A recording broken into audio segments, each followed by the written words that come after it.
ಸೌಖ್ಯದುಃಖಸತ್ಕಾರಣಾಯ ವಿತತಾಯ ನಮೋ ನಮಸ್ತೆ.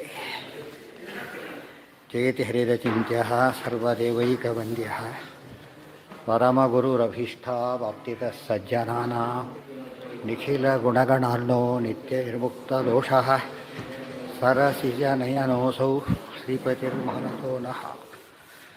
ಶ್ರೀಗುರುಭ್ಯೋ ನಮಃ. ಹರಿ ಓಂ. ಪಶ್ಚಾತ್ತನತ್ವಾತ್ ಕೃಷ್ಣಸ್ಯ ವೈಶೇಷ್ಯಾತ್ ತತ್ರ ನಿರ್ಣಯಃ. ರಾಮಾವತಾರ ಕೃಷ್ಣಾವತಾರಗಳಲ್ಲಿ ಕೃಷ್ಣಾವತಾರ ಅನಂತರದ್ದಾದ್ದರಿಂದ ವಿಶೇಷವಾಗಿ ಉಳಿದ ದೇವತೆಗಳ ಸಾಧನೆಯ ಬಗ್ಗೆ ವಿಶೇಷವಾದ ನಿರ್ಣಯ ಕೃಷ್ಣಾವತಾರ ಕಾಲಕ್ಕೆ ಬಂತು ಅಂತ ಹೇಳಿದರು. ಪ್ರಾದುರ್ಭಾವಮಿಮಂ ತಸ್ಮಾತ್ ಗೃಹೀತ್ವಾ ಭಾರತಂ ಕೃತಂ. ಅದಕ್ಕೇನೆ ಮಹಾಭಾರತವನ್ನು ಕೃಷ್ಣಾವತಾರವನ್ನು ಮುಖ್ಯವಾಗಿ ಕೇಂದ್ರೀಕರಿಸಿಕೊಂಡೇ ಮಾಡಿದರು. ಉಕ್ತ ರಾಮಕಥಾಪ್ಯಸ್ಮಿನ್ ಮಾರ್ಕಂಡೇಯ ಸಮಾಶ್ಯಯ ತಸ್ಮಾತ್ ಯದ್ಭಾರತೇನೋಕ್ತಂ ತದ್ಧಿ ನೈವಾಸ್ತಿ ಕುತ್ರಚಿತ್. ಉಕ್ತ ರಾಮಕಥಾ ಅಪಿ ಅಸ್ಮಿನ್ ಮಾರ್ಕಂಡೇಯ ಸಮಾಶ್ಯಯ ತಸ್ಮಾತ್ ಯತ್ ಭಾರತೆ ನ ಉಕ್ತಂ ತದ್ಧಿ ನ ಏವ ಅಸ್ತಿ ಕುತ್ರಚಿತ್. ಈ ರಾಮಕಥೆಯೂ ಕೂಡ ಇದರಲ್ಲಿ ಹೇಳಿದೆ. ಇಲ್ಲಿ ವನಪರ್ವದಲ್ಲಿ ಮಾರ್ಕಂಡೇಯ ಸಮಾಸ್ಯ ಪರ್ವ, ರಾಮೋಪಾಖ್ಯಾನ ಪರ್ವ ಅನ್ನೋ ಭಾಗದಲ್ಲಿ ಹೇಳಿದ್ದಾರೆ. ತಸ್ಮಾತ್ ಯದ್ ಭಾರತೇನೋಕ್ತಂ, ಆದ್ದರಿಂದ ಯಾವುದು ಭಾರತದಲ್ಲಿ ನ ಉಕ್ತಂ ಹೇಳಲ್ಪಟ್ಟಿಲ್ಲವೋ ತತ್ ಅದು ಕುತ್ರಚಿತ್ತಪಿ ನೈವಾಸ್ತಿ ಹಿ, ಅದು ಬೇರೆ ಎಲ್ಲೆಲ್ಲೂ ಇರಲಿಕ್ಕೆ ಸಾಧ್ಯ ಇಲ್ಲ. ಮಹಾಭಾರತ ನಿಜವಾದ ಅರ್ಥದಲ್ಲಿ ಧರ್ಮ ಅರ್ಥ ಕಾಮ ಮೋಕ್ಷ ಇದರ ಬಗ್ಗೆ ಸಂಬಂಧಪಟ್ಟ ಯಾವುದೇ ವಿಚಾರ ಇದ್ದರೂ ಕೂಡ ಮಹಾಭಾರತದಲ್ಲಿ ಬಂದಿದೆ. ಟ್ರೂಯೆಸ್ಟ್ ಸೆನ್ಸಲ್ಲಿ ಎನ್ಸೈಕ್ಲೋಪೀಡಿಯಾ ಕಾನ್ಸೆಪ್ಟು. ಎನ್ಸೈಕ್ಲೋಪೀಡಿಯಾ ರಿವೈಸ್ ಆಗ್ತಾನೆ ಇರುತ್ತೆ. ಇದೆಲ್ಲ ಇತ್ತೀಚೆಗೆ ಮಾಡಿ ಅಂತ ಮಧ್ಯೆ ಮಧ್ಯೆ ರಿವೈಸ್ ಮಾಡ್ತಿರ್ತಾರೆ. ಯಾಕೆಂದರೆ ಲೌಕಿಕದ ವಿಚಾರವಾದ್ದರಿಂದ ಚೇಂಜಸ್ ಆಗುತ್ತೆ. ಇದು ಧರ್ಮ ಅರ್ಥ ಕಾಮ ಮೋಕ್ಷಗಳು ಯಾವಾಗಲಿರ್ತಕ್ಕಂಥ ಪುರುಷಾರ್ಥಗಳು, ಅದರ ಬಗ್ಗೆ ಬಂದಿರತಕ್ಕಂಥ ವಿಚಾರ ಪರಿಪೂರ್ಣವಾಗಿ ಮಹಾಭಾರತದಲ್ಲಿ ಬಂದಿದೆ. ಅತ್ರೋಕ್ತಂ ಸರ್ವಶಾಸ್ತ್ರೇಷು ನಹಿ ಸಮ್ಯಗುದಾಹೃತಂ ಇತ್ಯಾದಿ ಕಥಿತಂ ಸರ್ವಂ ಬ್ರಹ್ಮಾಂಡೇ ಹರಿಣಾಸ್ವಯಂ. ಆದರೆ ಇಲ್ಲೇನು ಹೇಳಿದ್ದಾರೆ ಅದನ್ನು ಎಲ್ಲ ಶಾಸ್ತ್ರಗಳಲ್ಲೂ ಕೂಡ ಇಷ್ಟು ಸ್ಪಷ್ಟ ಹೇಳಿಲ್ಲ. ಮಹಾಭಾರತದಲ್ಲಿ ಎಷ್ಟು ಸ್ಪಷ್ಟವಾಗಿ ಬಂದಿದೆ ಅಷ್ಟು ಸ್ಪಷ್ಟವಾಗಿ ಬೇರೆ ಯಾವುದೇ ಶಾಸ್ತ್ರಗ್ರಂಥಗಳಲ್ಲೂ ಬಂದಿಲ್ಲ. ಇದು ಮಹಾಭಾರತದ ಮತ್ತೊಂದು ಹಿರಿಮೆ. ಇತ್ಯಾದಿ ಕಥಿತಂ ಸರ್ವಂ ಬ್ರಹ್ಮಾಂಡೇ ಹರಿಣಾಸ್ವಯಂ. ಇದನ್ನು ವೇದವ್ಯಾಸದೇವರು ಬೇರೆ ಶಾಸ್ತ್ರಗಳನ್ನು ಯಾರು ಬರೆದರೋ ಯಾರು ಪ್ರಕಾಶನ ಮಾಡಿದರೋ ಅದು ವೇದವ್ಯಾಸದೇವರೇ ಸ್ವತಃ ಹೇಳ್ತಾರೆ. ಮಹಾಭಾರತದಲ್ಲಿ ಹೇಳಿ ಸ್ಪಷ್ಟವಾಗಿ ಎಲ್ಲ ವಿಷಯಗಳನ್ನು ಕೂಡ ಬೇರೆ ಕಡೆ ಹೇಳಿಲ್ಲ ಅಂಥೇಳಿ. ಆದ್ದರಿಂದ ಮಹಾಭಾರತದ ಬಗ್ಗೆ ಎಷ್ಟು ಮಹತ್ವ ಇದೆ. ಇವತ್ತು ಮಹಾಭಾರತದ ಪಾಠ ಸದಾ ನಡೀತಿರ್ಬೇಕು, ಗೊತ್ತಾಯ್ತಾ? ಅದು ಅಕೇಶನ್ ಎಲ್ಲೋ ನಡೆದು ಬಿಟ್ಟರೆ ಉಪಯೋಗ ಇಲ್ಲ. ಪ್ರಧಾನ ಶಾಸ್ತ್ರ ಅದೇನೆ. ಪ್ರಧಾನ ಶಾಸ್ತ್ರ ಯಾವುದೋ ಒಂದು ಜನಗಳಿಗೆ ಮುಟ್ಟತಕ್ಕಂಥದ್ದು ಮಹಾಭಾರತನೇ. ಬೇರೆ ಏನು ಹೇಳಿದರೂ ಕೂಡ ಏನಾಗಾದರೆ ರೀಚ್ ಆಗೋದಿಲ್ಲ. ವೇದವ್ಯಾಸರು ಬರೆದಿರೋದೇ ಹಾಗೆ, ಎಲ್ಲರಿಗೂ ಕೊಡಲಿಕ್ಕೋಸ್ಕರ ಅಂತ ಬರೆದ ಮೇಲೆ ಅದನ್ನು ಕೊಡದೆ ಹೋದರೆ ಅದು ಪರ್ಪಸ್ ಸರ್ವ್ ಆಗೋದಿಲ್ಲ. ಇತ್ತೀಚೆಗೆ ಮಹಾಭಾರತ ರಾಮಾಯಣಗಳ ಪ್ರವಚನ ನಿಂತೋಯ್ತು, ತಪ್ಪು ಪ್ರವಚನ ಭಾಳ ಕಷ್ಟ ಶುರುವಾಯಿತು. ಆದ್ದರಿಂದ ಏನಾಯ್ತು ಅಲ್ಲಿಗೆ? ಮಹಾಭಾರತ ಎಲ್ಲ ಇರೋದಿಲ್ಲ. ಮಹಾಭಾರತ ಒಂದು ಕೆಟ್ಟೋದ್ರೆ ಏನಾಗುತ್ತೆ ಅಲ್ಲಿಗೆ? ಎಲ್ಲ ಕೆಟ್ಟೋದ್ರೆ ಆಗಲಿ. ಅದಕ್ಕೇನೆ ಉಳಿದವರೆಲ್ಲ ಅದನ್ನು ಕೇಂದ್ರೀಕರಣ ಮಾಡಿಕೊಂಡು ತಪ್ಪು ಬರೆಯೋದು ತೋರಿಸೋದೆಲ್ಲ ಶುರುವಾಗಿದ್ದರಿಂದ ಹಿಂದೆ ತಪ್ಪು ಬರೆದ್ರೆ ಪುಸ್ತಕ ಆದರೆ ರಿಪ್ರಿಂಟ್ ಆಗ್ತಾಯಿತ್ತು. ಈ ಹರಿಕತೆಗಳಿಗೆ ಅಲ್ಲಿಗೆ ಸ್ಟಾಪ್ ಆಗಿಬಿಡುತ್ತೆ. ಒಂದು ಕೇಳೋದ್ರೆ ಗಾಳಿಗೆ ಹೋಗ್ಬಿಡ್ತಾಯಿತ್ತು. ಇವೆಲ್ಲ ರೆಕಾರ್ಡಿಂಗ್ ಬಂದ ಮೇಲೆ, ಈ ಗೂಗಲ್ ಬಂದ ಮೇಲೆ ಅಂತ ಏನಾಗ್ಬಿಟ್ಟು ಯೂಟ್ಯೂಬ್ ಬಂದ ಮೇಲೆ ಶಾಶ್ವತ ಉಳ್ಕೊಂಬಿಡುತ್ತೆ. ಅದು ಮತ್ತೆ ಹೋಗೋದೇ ಇಲ್ಲ. ಒಂದು ಸರ್ತಿ ಹೇಳಿದ್ರೆ ತಪ್ಪು ಏನಾಗುತ್ತೆ ಅದು ಫಾರ್ ಎವರ್ ಉಳ್ಕೊಂಬಿಡುತ್ತೆ. ಎಷ್ಟು ದಿವಸ ಇದು ಟೆಕ್ನಾಲಜಿ ಇರುತ್ತೋ ಅಷ್ಟು ದಿವಸ ಕಾಲ ಉಳ್ಕೊಂಡೇ ಬಿಡುತ್ತೆ. ಆದ್ದರಿಂದ ಎಷ್ಟು ಒಳ್ಳೆ ರೀತಿಯಲ್ಲಿ ನಾಶ ಮಾಡೋ ವ್ಯವಸ್ಥೆ ಮಾಡ್ಕೊಂಡಿದ್ದಾರೆ ಅವರು. ನಮಗದಿಲ್ಲ. ಆದ್ದರಿಂದ ಯಾವ ವಿಷಯನೂ ಇರೋದಿಲ್ಲ. ರೆಕಾರ್ಡಿಂಗ್ ಹೇಳಿದರೆ ಎಲ್ಲೋ ಕಡೆ ಬಿಟ್ಟರೆ ಎಲ್ಲ ಕಡೆ ರೆಕಾರ್ಡಿಂಗ್ ಮುಗಿಯವತ್ತಿ ಶುರುವಾಗುತ್ತೆ. ರೆಕಾರ್ಡಿಂಗ್ ಅದು ಕೆಟ್ಟ ಕಡೆ ಸಂಸ್ಥೆಗಳು ಹೇಗಿರುತ್ತೆ ಅಂದರೆ ಮುಗಿಯವತ್ತಿ ಕರೆಂಟ್ ಸಲ್ಲ ಬೈಕ್ ಸರಿಗೆ ಹೋಗುತ್ತೆ ಮುಗಿಯವತ್ತಿಗೆ. ಆಮೇಲೆ ಮುಗಿಯವತ್ತಿಗೆ ರೆಕಾರ್ಡಿಂಗ್ ಸರಿಗೆ ಹೋಗುತ್ತೆ. ಮುಗಿದ ಮೇಲೆ ಪೂರ್ತಿ ಸರಿ ಹೋಗಿರುತ್ತೆ, ಏನಿರೋದಿಲ್ಲ ಅದರಲ್ಲಿ. ಹೀಗಾಗಿ ಬೇರೆ ಕಡೆ ವ್ಯವಸ್ಥೆ ಅಲ್ಲ. ತಪ್ಪನ್ನು ಪ್ರಸಾರ ಮಾಡೋಕ್ಕೆ ಒಳ್ಳೆ ನೀಟಾಗಿ ಪ್ರಸಾರ ಮಾಡ್ತಾರೆ, ಗೊತ್ತಾಯ್ತಾ? ಟೈಮ್ ಅಂದರೆ ಟೈಮು, ಇದಂದರೆ ಇದು. ಕ್ಲಾರಿಟಿ ಅಂದರೆ ಕ್ಲಾರಿಟಿ, ತಪ್ಪಿನಲ್ಲಿ ಭಾರಿ ಕ್ಲಾರಿಟಿ. ಇದೆಲ್ಲ ಬರೋದನ್ನೇ ಜನಗಳಿಗೆ ತಲೆ ಪೂರ್ತಿ ಸರಿಯಾಗಿ ಕೆಡಲಿಕ್ಕೆ ವ್ಯವಸ್ಥೆ ಆಗುತ್ತೆ. ನಮ್ಮವ್ರು ಇಷ್ಟ ಆದರೂ ಯೋಚನೆ ಮಾಡೋದಿಲ್ಲ ಆ ಬಗ್ಗೆ. ಮಹಾಭಾರತ ಯಾರೋ ಹೇಳ್ಕೊಂಡು ಹೋಗ್ರಿ, ಯಾರೋ ಹೇಳಿ ಅಷ್ಟೇ. ಸರ್ವಶಾಸ್ತ್ರ ತಿಳಿದವ್ರು ಹೇಳಬೇಕನ್ನ. ಮಹಾಭಾರತ ಅಷ್ಟು ಇಂಪಾರ್ಟೆಂಟ್ ಆದ್ದರಿಂದ ಯಾರು ಹೇಳಬೇಕದನ್ನು? ತಿಳಿದವ್ರು ಸರ್ವಶಾಸ್ತ್ರ ತಿಳಿದವರು ಯಾರು? ಶ್ರೀಮದ್ ಆಚಾರ್ಯ. ಅದಕ್ಕೆ ಅವರೇ ನಿರ್ಣಯ ಬರೆದಿತ್ತು. ಅವರು ಬರ್ಕೊಂಡಿರು ಓದ್ಕೊಂಡ್ರು ಅಂತ ಹೇಳಿದ್ರು. ಇವರು ಓದೋದು ಯಾರು ಮತ್ತೆ? ಅದು ಬರೆದಿದ್ದು ಯಾರಿಗೋಸ್ಕರ? ನಮಗೋಸ್ಕರ. ಆದ್ದರಿಂದ ನಾವು ಓದಬೇಕು, ಹೇಳಬೇಕು. ಇಷ್ಟಾದರೂ ಇವತ್ತಿಗೂ ಕೂಡ ಏನಾಗಿಲ್ಲ, ಹೇಳೋ ಅಭ್ಯಾಸನೇ ಬಂದಿಲ್ಲ. ಇಷ್ಟು ಆಚಾರ್ಯ ಒತ್ತು ಹೇಳಿದ್ರು ಕೂಡ ಆಚಾರ್ಯ ಶ್ರೀಮದಾಚಾರ್ಯ ಬಾಯಲ್ಲಿ ಹಿಡಿದಿರೋದೇ ಹೊರತು ಪ್ರಾಕ್ಟೀಸಿಗೆ ಬಂದೇ ಇಲ್ಲ. ಮಹಾಭಾರತ ಹೇಳಿದ್ರೆ ಸರಿಯಾಗಿ ಹೇಳಿ, ಎರಡೆರಡು ಅಂಶ ಇದೆ. ಮಹಾಭಾರತ ಹೇಳಿ ಸರಿಯಾಗಿ ಹೇಳಿ, ಸರಿಯಾಗಿ ತಿಳಿದವ್ರು ಹೇಳಿ, ತಿಳಿಯಾಗಿ ಹೇಳಿ, ಇಷ್ಟೆಲ್ಲ ಒತ್ತು ಕೊಟ್ಟಿದ್ದಾರೆ. ಇಷ್ಟು ಹೇಳಿದ್ರು ಕೂಡ ಗಮನಿಸೋದಿಲ್ಲ. ಅಂದರೆ ಬಾಯಿ ಮಾತಿಗೆ ಜೈ ಅಂತ ಹೇಳ್ತಿರೋದು ಅಷ್ಟೆ. ಯಾರಿಗೆ ಅದಕ್ಕೆ ಹೇಳಿದರೆ ಆಚಾರ್ಯರು ಯಾರಿಗೆ ಬರಿಬೇಕು ಅಲ್ಲ ಅಲ್ಲ ಅದೆಲ್ಲ ಏನದು ಉದಾಹರಣೆ ರಾತ್ರಿ ಅಲ್ಲಿ ಬಂದು ಹೇಳ್ತೀವಿ ಕೇಳಿ. ರಾತ್ರಿ ಕತ್ಲು ಅಂತ ಹೇಳಿ ಏನು ಮಾಡ್ತೀವಿ ನಾವು? ಗೊತ್ತಿರೋದ್ರಿಂದ ಏನು ಮಾಡ್ಬೇಕು ನಾವೀಗ? ಹುಷಾರಾಗಿರ್ಬೇಕು ಅಂತ ಅರ್ಥ. ಅದು ಆಚಾರ್ಯ ಯಾತಕ್ಕೆ ಕಾಶನ್ ಕೊಟ್ಟರು ಅಂದರೆ ಚೆನ್ನಾಗಿ ಕಡಿಮೆ ಇರೋದು ಹುಷಾರಾಗಿರಿ, ಇವತ್ತು ಲೈಟ್ ಹೋಗುತ್ತೆ ಅಂತ ಅನೌನ್ಸ್ ಮಾಡಿಬಿಡ್ತಾರೆ. ಸುಮ್ಮನೆ ಕೊಡಿ ಅಂತಲ್ಲ, ವ್ಯವಸ್ಥೆ ಮಾಡಿಕೊಳ್ಳಿ, ಏನಾಯಿತು ಪ್ಲಾನಿಂಗ್ ಮಾಡಿಕೊಳ್ಳಿ ಅಂತ ಅರ್ಥ. ಕಲಿಯುಗದ ಬಗ್ಗೆ ಯಾತಕ್ಕೆ ಅಷ್ಟೆಲ್ಲ ವಾರ್ನಿಂಗ್ ಕೊಟ್ಟಿದ್ದಾರೆ ಅಂದರೆ ಹಾಗಿರುತ್ತೆ ಇದ್ಕೊಂಡು ಹೋಗಿ ಅಂತ ಅರ್ಥ ಅಲ್ಲ. ಹಾಗಿರೋದ್ರಿಂದ ಹಾಗಿರಬಾರ್ದು ಅನ್ನೋರೆಲ್ಲ ಹುಷಾರಾಗಿರಿ, ಕಾಷನ್ ಅದು. ಇಲ್ಲಿ ಮುಂದೆ ಹಾರ್ಸ್ ಟು ಡ್ರೈವ್ ಕರ್ವ್ ಅಂತ ಹೇಳ್ತಾರೆ, ಲೈಫ್ ಲೆಫ್ಟರ್ನ್ ಹೇಳ್ತಾರೆ. ಯಾತಕ್ಕೆ ಹೇಗೆ ಹೇಳ್ತಾರೆ? ಕೇರ್ಫುಲ್ಲಾಗಿ ಡ್ರೈವ್ ಮಾಡಿ ಅಂತ ಅರ್ಥ. ಹಾಗೆ ಜೋರಾಗಿ ಅದೇ ಸ್ಪೀಡಲ್ಲಿ ಹೋದ್ರೆ ಪಲ್ಟಿ ಹೊಡೆದು ಬಿಡ್ತಾನೆ. ಅಲ್ಲಿಂದನೇ ಮೊದಲು ಏನು ಮಾಡಿರ್ತಾನೆ, ಆಗಲೇ ಅವನು ಪ್ಲ್ಯಾನ್ ಮಾಡ್ತಾನೆ. ಅದು ನೋಡಿದ ತಕ್ಷಣ ಪ್ಲ್ಯಾನ್ ಮಾಡ್ತಾನೆ. ಕಲಿಯುಗದಲ್ಲಿ ಜನ ಏನು ತಿಳ್ಕೊಂಡ್ಬಿಟ್ಟಿದ್ದಾರೆ, ಈಗ ಇರೋದೇ ಹೀಗೆ, ಆದ್ದರಿಂದ ಸರಿಯಾಗಿದ್ದೀವಿ ಅಂತ ಅರ್ಥ. ಕಲಿಯುಗಕ್ಕೆ ತಕ್ಕಂತೆ ಇರೋದ್ರಿಂದ ಏನಾಗಿದೆ, ನಾವ್ಯಾರ ಭಾರಿ ಐಡಿಯಲ್ ಕಲಿಯುಗದಲ್ಲಿ ಇರೋರು ಅಂತ ಆಗಿಬಿಟ್ಟಿದೆ. ಹಾಗಲ್ಲ, ಹುಷಾರಾಗಿರಿ ಅಂತ ಅದಕ್ಕೆ ಅರ್ಥ. ಆದರೆ ಇಷ್ಟು ಹೇಳಿದ್ರು ಕೂಡ ಮಾಡೋದಿಲ್ಲ ಅಂದರೆ ಹುಷಾರಾಗಿಲ್ಲ ಅಂತ ಅರ್ಥ. ಏನಿದೆ ಇದು ನಿಜವಾಗ್ಲೂ ಹೇಳಿದರೆ ತಾತ್ಪರ್ಯ ಹೇಳೋದು ಭಾರಿ ಸರಿಯಾಗಿ ಓದಿದರೆ, ಸರಿಯಾಗಿ ಕೇಳಿದರೆ ಭಾರಿ ಇಂಟ್ರೆಸ್ಟಿಂಗು. ಫಸ್ಟ್ ಆಫ್ ಆಲ್ ಅಲ್ಲ ಹೇಳ್ತೀನಿ ಕೇಳಿ, ಭಾರಿ ಇಂಟ್ರೆಸ್ಟಿಂಗು, ಭಾರಿ ಕ್ಲಿಯರು, ಮತ್ತು ಎಲ್ಲದು ಇಮಿಡಿಯೇಟ್ಲಿ ನಮ್ಗೆ ಅರ್ಥ ಆಗುತ್ತೆ, ಅನುಭವಕ್ಕೆ ಬರುತ್ತೆ. ಆದ್ರೆ ಯಾಕೆ ಹೇಳೋದಿಲ್ಲ? ಅದೇನು ಬರುತ್ತೆ, ಯಾರು ಬೇಕಾದ್ರೆ ಹೇಳ್ಕೊಂಡು ಹೋಯ್ತು ಶುರು ಮಾಡಿಬಿಟ್ಟು ಎಲ್ಲಿದೆ ಅದರೊಳಗೆ? ಆ ರೀತಿ ಓದಲಿಕ್ಕಾಗಲ್ಲ. ಉದಾಹರಣೆ ಮಾತು ವಾಕ್ಯ ಎಷ್ಟು ಡಿಫ್ರೆನ್ಸ್ ಬರುತ್ತೆ ಓದಿದಾಗ, ಸುಮ್ಮನೆ ಓದೋದಕ್ಕೂ ಅರ್ಥ ಮಾಡಿ ಎಷ್ಟು ಡಿಫ್ರೆನ್ಸ್ ಬರುತ್ತಾಗ ಹೇಳಲೇಬೇಕಾದ್ರೆ. ಎಷ್ಟೇ ಸಿಂಪಲ್ ಔಷಧಿ ಆದರೂ ಡಾಕ್ಟ್ರ್ ಹೇಳ್ದಾಗ ತೊಗೋಬೇಕಲ್ಲ, ಆ ಥರ ಹೇಳಿರ್ತಾರೆ. ತೊಗೊಂಡ್ರೆ ಕೊನೆಗೆ ಬರೆದಿರ್ತಾರೆ, ಎಲ್ಲ ಬರೆದುಬಿಟ್ಟು ಕೊನೆಗೆ ಡಾಕ್ಟ್ರ್ ಹೇಳ್ದಾಗ ಕೇಳ್ಕೊಡಿ ಅಷ್ಟೇ. ಅದು ಮರ್ಯಾಗಿಲ್ಲ. ಎಷ್ಟು ಸರಳವಾಗಿದ್ದರೂ ಕೂಡ ಅದು ಏನೋ ಒಂದು ಪ್ರಾಬ್ಲಮ್ ಇರುತ್ತೆ ಅದರೊಳಗೆ. ಅದು ಅವರೇ ಹೇಳಬೇಕಾದ್ರೆ. ಇಲ್ಲ ಡಾಕ್ಟ್ರೇ ಇಷ್ಟಕ್ಕೆಲ್ಲ ಡಾಕ್ಟ್ರ್ ಬೇಕಾಗಿಲ್ಲ ಅಂತ ಯಾರು ಹೇಳಿದಾರಾ? ಇಲ್ಲ. ನೆಗಡಿ ಕೆಮ್ಮಿನ ಔಷಧಿಗಳು ಹುಷಾರಾಗಿ ತೊಗೊಳ್ಳಿ ಅಂತ ಹೇಳ್ತಾರೆ. ಅತ್ರೋಕ್ತಂ ಸರ್ವಶಾಸ್ತ್ರೇಶು ನಹಿ ಸಮ್ಯ. ಮತ್ತೆ ಕೂಡ ಏನು ಹೇಳ್ತಾರೆ, ಆದಷ್ಟು ನಿಮಗೆ ಗೊತ್ತಿರೋ ಡಾಕ್ಟ್ರ್ ಹತ್ರ ತೊಗೊಳ್ಳಿ. ಇವ್ರು ಹಿಸ್ಟ್ರಿ ಗೊತ್ತವ್ರಿಗೆ, ಯಾವ್ದು ಅಲರ್ಜಿ ಯಾವುದಕ್ಕಿದೆ, ಎಲ್ಲ ಗೊತ್ತಿರುತ್ತೆ ಅವ್ರಿಗೆ. ಉಳಿದವರು ಏನೋ ಕೊಡ್ತಾರೆ, ಅಲ್ಲೇ ಹೋಗೇ ಬಿಡ್ತಾರೆ ಆ ಕಡೆ. Allergy spot death. ಎಷ್ಟೋ ಅಲರ್ಜಿಗೆ ಮೈ ಇದೆಲ್ಲ ತಿನ್ಸವೆಲ್ಲ ಬರುತ್ತೆ, ಕೆಲವು ಅಲರ್ಜಿಗೆ ಸತ್ತೇ ಹೋಗಿಬಿಡ್ತಾರೆ. ಅದೆಲ್ಲ ಯಾರಿಗೆ ಗೊತ್ತಿರುತ್ತೆ? ಅವ್ರ ಫ್ಯಾಮಿಲಿ ಹಿಸ್ಟ್ರಿ ಇರ್ತಾರೆ ಗೊತ್ತಿರುತ್ತೆ. ಅದಕ್ಕೆ ಫ್ಯಾಮಿಲಿ ಸಮಸ್ಯೆ ಗೊತ್ತಿದ್ದ ಗುರುಗಳಿಗೆ ಅದು ಗೊತ್ತಿರುತ್ತೆ. ಆದ್ದರಿಂದ ಹಿಂದೆ ಗುರುಗಳು ಪುರೋಹಿತರದ್ದು ಪರ್ಮನೆಂಟ್ ಅವ್ರ ಮನೆಗೆ ಅವರೇ, ಚೇಂಜ್ ಮಾಡೋದಿಲ್ಲ. ಇಲ್ಲ, ಯಾಕೆ ಇವ್ರ ಪ್ರಾಬ್ಲಮ್ಸ್ ಎಲ್ಲ ಗೊತ್ತು ಅವರಿಗೆ. ಇವ್ರು ಯಾವ ರೀತಿ ಹೇಳಬೇಕು, ಏನು ಮಾಡಬೇಕು, ಹಿಂದೆ ಏನು ಹೇಳಿದ್ದೆ ಎಲ್ಲ ಗೊತ್ತಿರೋದ್ರಿಂದ ಕರೆಕ್ಟಾಗಿ ಒಂದೊಂದು ಸ್ಟೇಷನ್ಗಳ ಬಸ್ ಡ್ರೈವರ್ ಚೇಂಜ್ ಆಗ್ತಾ ಹೋಗ್ಬಿಟ್ರೆ ಏನಾಗಿರುತ್ತೆ, ಒಂದೊಂದು ಸ್ಟಾಫ್ಗೆ ಬೇರೆ ಕೂತ್ಕೊಂಡ್ಬಿಟ್ರೆ ಅವ್ರು ಅರ್ಧ ಗಂಟೆ ಬೇಕು ಬರೋ ಜೊತೆಗೆ ಅವ್ನು ಬೇರೆ. ಇವ್ರು ಕಾಫಿ ಹೋಗೋ ಅವ್ನು ಅಲ್ಲಿಂದ ಮನೆಯಿಂದ ಬರಬೇಕು. ಅವನು 3 ತಾಸು ಬೇರೆ 2 ದಿವಸ ಆಗುತ್ತೆ. ಆ ಥರ ಆಗ್ಬೇಕು, ಕಂಟಿನ್ಯೂಟಿ ಇರಬೇಕು. ಬೇರೆ ಎಲ್ಲ ನಮಗೆ ಅರ್ಥ ಆಗಿದೆ. ಶಾಸ್ತ್ರಕ್ಕೆ ಬಂದಾಗ ಮಾತ್ರ ತಲೆ ಯಾರು ಫ್ರೀ ಇರ್ತಾರೆ ಕರ್ಕೊಂಬಂತ ಕಳಿಸ್ಬಿಡ್ತಾರೆ ಅಷ್ಟೇ. ನೀವು ಫ್ರೀ ಇದ್ದರೆ ನೀವು ಬನ್ನಿ, ಆಗಿದ್ರೆ ತಪ್ಪದು. ಫ್ರೀ ಇದ್ದ ಡಾಕ್ಟ್ರಿಗೆ ಆಪರೇಷನ್ ಮಾಡ್ಸೋಕ್ಕಾಗತ್ತಾ? ಸಂಬಂಧಪಟ್ಟವನೇ ಆಗಬೇಕು. ಅತ್ರೋಕ್ತಂ ಸರ್ವಶಾಸ್ತ್ರೇಷು ನ ಸಮ್ಯಗುದಾಹೃತಂ ಇತ್ಯಾದಿ ಕಥಿತಂ ಸರ್ವಂ ಬ್ರಹ್ಮಾಂಡೇ ಹರಿಣಾ ಸ್ವಯಂ. ಇದಿಷ್ಟು ಕೂಡ ಅಂತ ಹೇಳಿದರೆ ಅಲ್ಲೊಂದಿಲ್ಲೊಂದು ವಿಷಯ ಅಲ್ಲ, ಪ್ರತಿಯೊಂದಕ್ಕೂ ಅರ್ಥ ಇದೆ. ಪ್ರತಿಯೊಂದು ಏನು ಹೇಳಿದ್ದೆ ಅದಿಷ್ಟಕ್ಕೂ ಕೂಡ ಆಧಾರ ಇದೆ ಅಂತ ಬ್ರಹ್ಮಾಂಡ ಪುರಾಣದ ಮಾತುಗಳನ್ನು ಕೋಟ್ ಮಾಡಿ. ಮಾರ್ಕಂಡೇಯೇಪಿ ಕಥಿತಂ ಭಾರತಸ್ಯ ಪ್ರಶಂಸನಂ ದೇವತಾನಾಂ ಯಥಾ ವ್ಯಾಸೋ ದ್ವಿಪದಾಂ ಬ್ರಹ್ಮಣೋ ವರಃ ಆಯುಧಾನಾಂ ಯಥಾ ವಜ್ರಂ ಓಷಧೀನಾಂ ಯಥಾ ಯವಾಹ ತಥೈವ ಸರ್ವಶಾಸ್ತ್ರಾಣಾಂ ಮಹಾಭಾರತಮುತ್ತಮಂ. ಅದು ಮಹಾಭಾರತದಲ್ಲಿ ಬಂದರೆ ಮಾರ್ಕಂಡೇಯ ಸಮಾಸ್ಯ ಪರ್ವ. ಇದು ಮಾರ್ಕಂಡೇಯ ಪುರಾಣ. ಇದೆ ಮಾರ್ಕಂಡೇಯ ಪುರಾಣ. ಮತ್ತೆ ರಿಪೀಟ್ ಮಾಡಿದ್ರೆ ಅಂತ ತಿಳ್ಕೊಬಾರ್ದು. ಮತ್ತೆ ಅದು ಮಹಾಭಾರತದಲ್ಲಿ ಬಂದಿರತಕ್ಕಂಥ ವನಪರ್ವದ ಒಂದು ಭಾಗ ಮಾರ್ಕಂಡೇಯ ಸಮಾಸ್ಯ.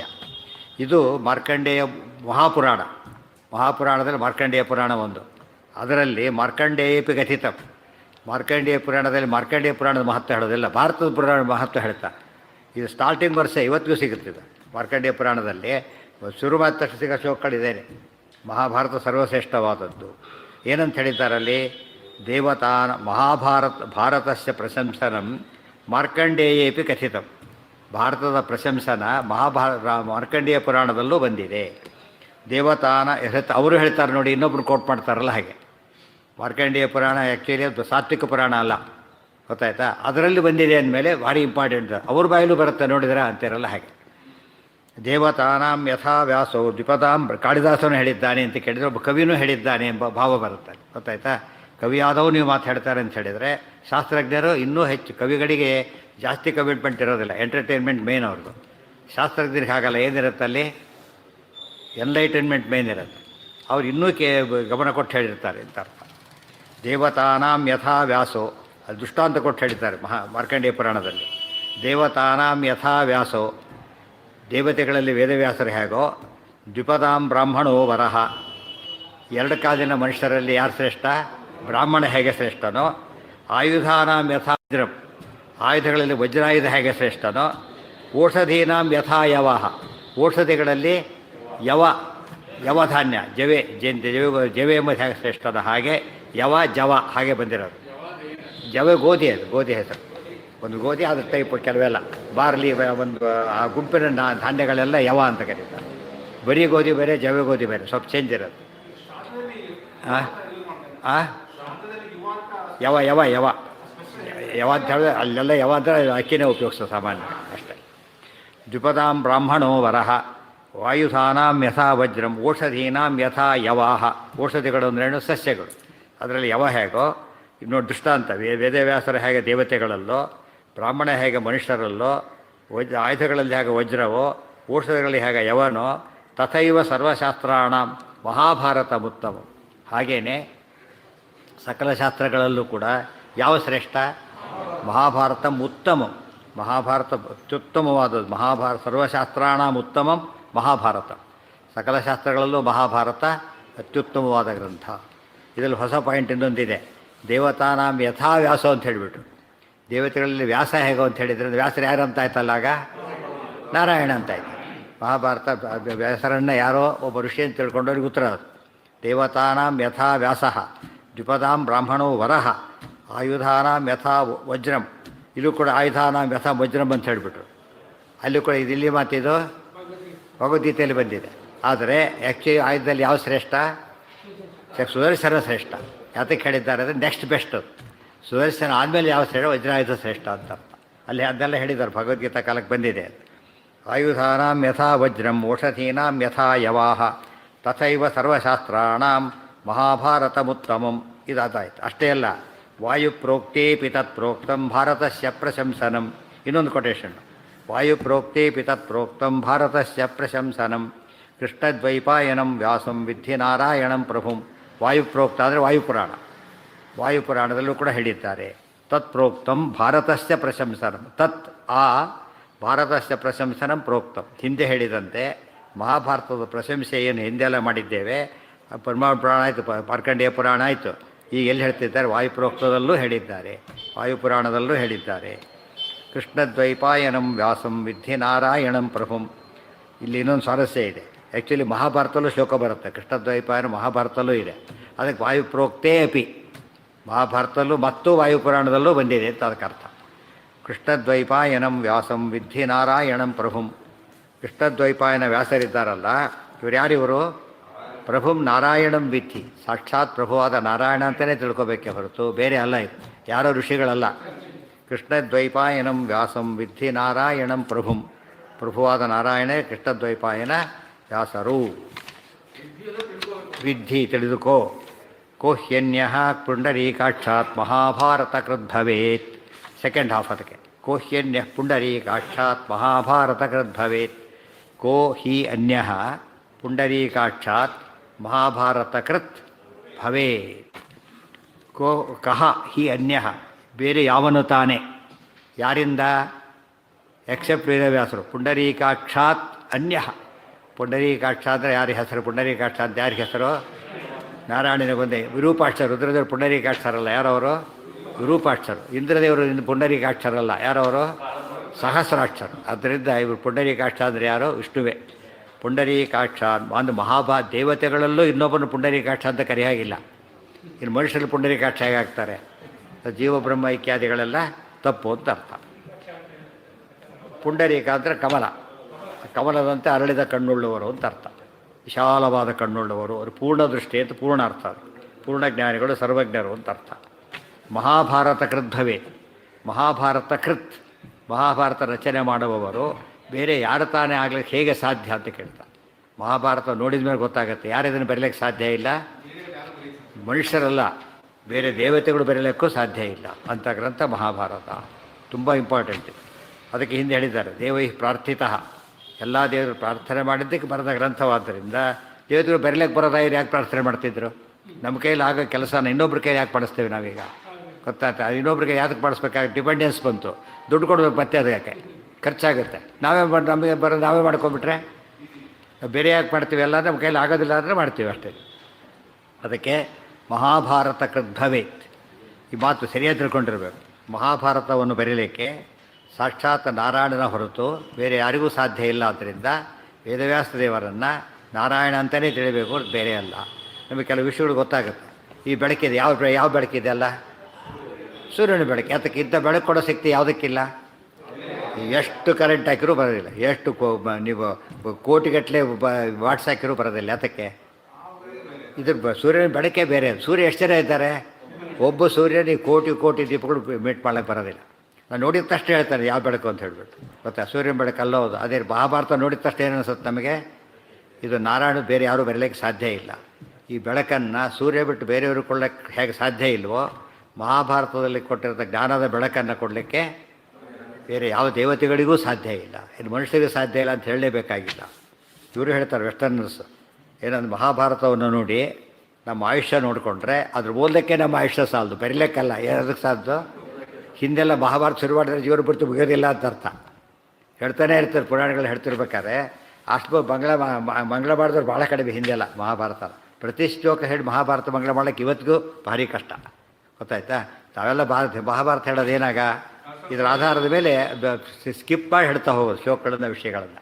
ಪ್ರತಿ ಶ್ಲೋಕನೂ ಮಹಾಭಾರತ ಹೇಳಬೇಕು, ಕರೆಕ್ಟಾಗಿ ಹೇಳಬೇಕು ಅಂತ ಹೇಳಿದರೆ ಜೀವನ ಪೂರ್ತಿ ಆದರೂ ಮುಗಿಯೋದಿಲ್ಲ. ಅಂಥ ದೊಡ್ಡ ಗ್ರಂಥ. Volume wise, content wise. ಯಾಕೆ ಕೆಲವು ವಿಷಯ ಬಂದಾಗ ಅದು ಒಂದೇ ಶ್ಲೋಕನ ಒಂದೇ ಮಾತ್ರ ಸ್ಪರ್ಶಾತ್ ಗೀತೆಯೊಳಗೆ 8 ದಿವಸ ಮುಗಿಯೋದಿಲ್ಲ. ಕರ್ಮಣ್ಯವಾಗಿ ವಾರಗಟ್ಟಲೆ ಮುಗಿಯೋದಿಲ್ಲ. ಅದು ನಾವು ಹೇಳಿದಾಗಲೇ ಇಲ್ಲ. ಶಾಸ್ತ್ರ ಪೂರ್ತಿ ತಿಳಿದವ್ರು ಹೇಳೋದು ಬೇರೆ ವಿಚಾರ. ಸಾಮಾನ್ಯರಿಂದಲೇ ಆಗ್ಲಿಕ್ಕೆ ಸಾಧ್ಯ ಇಲ್ಲ. ಏವೊಮ್ಮೆ ಸರ್ವಶಾಸ್ತ್ರೇಷು ಪೃಥಕ್ ಉದೀರಿತಂ. ಇಷ್ಟೇ ಅಲ್ಲ, ಏನಾಯ್ತು ಈಗ? ಬ್ರಹ್ಮಾಂಡ ಪುರಾಣ ಆಯಿತು, ಮಾರ್ಕಂಡೇಯ ಪುರಾಣ ಆಯಿತು, ವಾಯುಪ್ರೋಕ್ತ ಆಯಿತು. ಈಗ ಇಷ್ಟೇ ಅಲ್ಲ, ಏವೊಮ್ಮೆ ಸರ್ವಶಾಸ್ತ್ರೇಷು ಪೃಥಕ್ ಉದೀರಿತಂ. ಬೇರೆ ಎಲ್ಲ ಪುರಾಣಗಳಲ್ಲೂ ಎಲ್ಲ ಪ್ರಸಂಗದಲ್ಲೂ ಕೂಡ ಪ್ರತ್ಯೇಕ ಹೇಳಿದ್ದಾರೆ. ಮತ್ತು ಮಹಾಭಾರತದ ಬಗ್ಗೆ ಪ್ರಶಂಸೆ ಮಾಡಬೇಕಾದ್ರೆ ಬೇರೆ ಬೇರೆ ಕಡೆಯಿಂದ ಹೇಳ್ತಾ ಬರ್ತಾರೆ. ಏವೊಮ್ಮೆ ಸರ್ವಶಾಸ್ತ್ರೇಷು ಪೃಥಕ್ ಉದೀರಿತಂ. ಪ್ರತ್ಯೇಕವಾಗಿ ಹೇಳಿದ್ದಾರೆ. ಅಂದರೆ ಶ್ಲೋಕಗಳು ಕೂಡ ಬೇರೆ ಬೇರೆ ರೀತಿ ಇದೆ ಅಂತ ಅರ್ಥ. ಇದೇ ರೀತಿ ರಿಪಿಟೇಷನ್ ಅಲ್ಲ, ಬೇರೆ ಬೇರೆ ರೀತಿಯಲ್ಲಿ ವರ್ಣನೆ ಮಾಡಿದ್ದಾರೆ. ಉಕ್ತೋರ್ಥ ಸರ್ವಯೇವಾಯಂ ಮಹಾತ್ಮ್ಯ ಕ್ರಮಪೂರ್ವಕ. ಇದಿಷ್ಟೇ ಅಲ್ಲ, ಮಹಾಭಾರತ ನಾವೇನು ಮೊದಲೇ ನಿರ್ಣಯ ಮಾಡಿಕೊಟ್ವಿ, ಆ ನಿರ್ಣಯ ಕೂಡ ಎಲ್ಲ ಪುರಾಣದ ಎಲ್ಲ ಶಾಸ್ತ್ರದಲ್ಲೂ ಬಂದಿದೆ. ಅದಕ್ಕೆ ಸರ್ವಶಾಸ್ತ್ರಾರ್ಥ ಸಂಗ್ರಹ ಅಂತ ಹೆಸರಿಟ್ಟರು. ಸರ್ವಶಾಸ್ತ್ರಾರ್ಥ ಸಂಗ್ರಹ ಅಂದ್ರೇನು? ಅಲ್ಲಿ ಹೇಳಿರೋ ವಿಷಯಗಳೆಲ್ಲ ಎಲ್ಲ ಶಾಸ್ತ್ರಗಳಲ್ಲೂ ಕೂಡ ಬಂದಿರತಕ್ಕಂಥ ವಿಚಾರದ ಕ್ರೋಢೀಕರಣ ಇದೆ. ಉಕ್ತೋರ್ಥ ಸರ್ವಯೇವಾಯಂ ಮಹಾತ್ಮ್ಯ ಕ್ರಮಪೂರ್ವಕ. ಮಹಾತ್ಮ್ಯ ಕ್ರಮ, ಮಹಾಭಾರತದ ಮಹಾತ್ಮ್ಯ, ವಿಷ್ಣು ಮಹಾತ್ಮ್ಯ, ಕ್ರಮ, ದೇವತಾ ತಾರತಮ್ಯ, ಇವೆಲ್ಲ ತತ್ವಗಳು ಕೂಡ ಬೇರೆ ಎಲ್ಲ ಶಾಸ್ತ್ರಗ್ರಂಥಗಳಲ್ಲೂ ಬಂದಿದೆ. ಬಂದಿಲ್ಲ ಅಂದರೆ ಏನರ್ಥ? ಶಾಸ್ತ್ರಗ್ರಂಥಗಳೇ ಅಲ್ಲ ಅವು, ಗೊತ್ತಾಯ್ತು? ಶಾಸ್ತ್ರಗ್ರಂಥಗಳೇ ಅಲ್ಲ. ಭಾರತೇಪಿ ಯಥಾ ಪ್ರೋಕ್ತೋ ನಿರ್ಣಯೋಯಂ ಕ್ರಮೇಣತು ತಥಾ ಪ್ರದರ್ಶಯಿಷ್ಯಾಮಃ ತದ್ವಾಕ್ಯೈರೇವ ಸರ್ವಶಃ. ಭಾರತೇಪಿ ಯಥಾ ಪ್ರೋಕ್ತಃ. ಇಷ್ಟೊತ್ತು ಕೂಡ ಏನು ಹೇಳಿದರು? ಫಸ್ಟು ಸರ್ವಶಾಸ್ತ್ರಾರ್ಥ ಸಂಗ್ರಹ ಮೊದಲನೇ ಅಧ್ಯಾಯ. ಎರಡನೇ ಅಧ್ಯಾಯದಲ್ಲಿ ಏನಂತ ಮಾಡಿದರು? ಮಹಾಭಾರತದ ವಾಕ್ಯಗಳನ್ನೇ ನಾವು ಇದಕ್ಕೆ ಸಮರ್ಥನೆಯಾಗಿ ಕೊಟ್ಟು ನಿರ್ಣಯವನ್ನು ಹೇಳ್ತೇವೆ ಅಂತ ಹೇಳಿದರು. ಆಗ ಪ್ರಶ್ನೆ ಬಂತು, ಮಹಾಭಾರತನ ಯಾತಕ್ಕಷ್ಟು ದಿವಸ ಗಮನ ಕೊಡ್ತೇವೆ? ಇಷ್ಟೆಲ್ಲ ಪ್ರಿಯಾಂಬಲ್ ಇದು. ಮಹಾಭಾರತದ ವಾಕ್ಯಗಳನ್ನು ಕೋಟ್ ಮಾಡಿ ಮೊದಲನೇ ಅಧ್ಯಾಯದಲ್ಲಿ ಹೇಳಿದ ಶಾಸ್ತ್ರ ವಿಚಾರಗಳನ್ನು ಸ್ಪಷ್ಟ ಮಾಡ್ತೀವಿ ಅಂದರೆ ಮಹಾಭಾರತ ಭಾರಿ ಇಂಪಾರ್ಟೆನ್ಸ್ ಕೊಟ್ಟಿದ್ದೀರಿ ಅಂತಾಯಿತು. ಯಾತಕ್ಕೆ ಇಷ್ಟೆಲ್ಲ ಹೇಳಿದಿರಿ? ಮಹಾಭಾರತದ ಹಿರಿಮೆ ಎಲ್ಲ ಕಡೆ ಬಂದಿರೋದ್ರಿಂದ, ಅದು ಸರ್ವಶ್ರೇಷ್ಠವಾದ ಗ್ರಂಥವಾದ್ದರಿಂದ, ನಿದರ್ಶನ ಪೂರ್ವಕಲ್ಲಿ ವಿಷಯ ಬಂದಿರೋದ್ರಿಂದ ಅದನ್ನು ನಾವು ಕೇಂದ್ರೀಕರಿಸಿ ನಿರ್ಣಯ ಬರಿತೀವಿ ಅಂತ ಅರ್ಥ ಆಯ್ತು. ಇಷ್ಟು ಹೇಳಿ ಈಗ ಶುರು ಮಾಡ್ತಾರೆ. ಈ ಮಹಾಭಾರತದ ವಾಕ್ಯಗಳನ್ನು ಕೋಟ್ ಮಾಡ್ತಾರೆ. ಮೊದಲನೇ ಅಧ್ಯಾಯದಲ್ಲಿ ಹೇಳಿದ ವಿಷಯ, ಮೊದಲನೇ ಅಧ್ಯಾಯದ ಅತಿ ಮುಖ್ಯವಾದ ವಿಷಯ ಯಾವುದು? ಹರಿಸರ್ವೋತ್ತಮತ್ವ ಅತ್ಯಂತ ಮುಖ್ಯವಾದ ವಿಚಾರ. ಮಹಾಭಾರತ ಶ್ಲೋಕ ಈ ಕೋಟ್ ಮೊದಲನೇ ಶ್ಲೋಕನೇ ಅದು ಹೇಳುತ್ತೆ ಅಂತ ಹೇಳಿ. Very first verse of Mahabharata ಏನದು?